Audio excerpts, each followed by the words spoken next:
معراج شریف کی ایک حکمت یہ بھی بیان کی گئی ہے کہ زمین و آسمان کا مکالمہ ہوا تو زمین نے آسمان پر فخر کرتے ہوئے کہا کہ میں تجھ سے افضل ہوں، اس لیے کہ اللہ کریم نے شہروں، دریاؤں، نہروں، درختوں، پہاڑوں اور دیگر کئی چیزوں سے مجھے زینت عطا کی ہے۔ تو آسمان نے جواب دیا کہ میں تجھ سے بہتر ہوں، اس لیے کہ سورج، چاند، ستارے، آسمان، بروج، عرش و کرسی اور جنت مجھ میں ہے۔ زمین نے کہا مجھ پہ کعبہ ہے جس کی زیارت اور طواف انبیاء و مرسلین، اولیاء کرام اور عام مومنین کرتے ہیں۔ تو آسمان نے جواب دیا مجھ پر بیت المعمور ہے، اس کا طواف ملائکہ یعنی فرشتے کرتے ہیں، اور مجھ میں جنت ہے جو تمام انبیاء و مرسلین علیہم الصلوۃ والسلام اور تمام اولیاء و صالحین کی مقدس روحوں کا ٹھکانہ ہے۔ تو زمین نے آسمان کو کہا سید المرسلین خاتم النبیین صلی اللہ تعالی علیہ وآلہ وسلم نے مجھ پہ اقامت فرمائی اور آپ علیہ الصلوۃ والسلام نے شریعت مجھ پر جاری فرمائی۔ جب آسمان نے یہ سنا تو جواب دینے سے عاجز آ گیا اور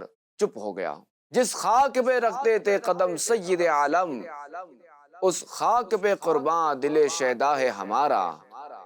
خم ہو گئی پشت فلک اس تان زمیں سے، سن ہم پہ مدینہ ہے وہ رتبہ ہے ہمارا۔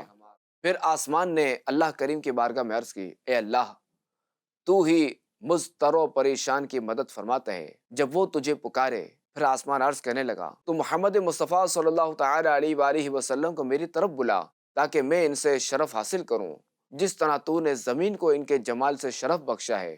اللہ کریم نے اس کی دعا قبول کی اور معراج کی رات آسمان کو یہ شرف عطا فرمایا۔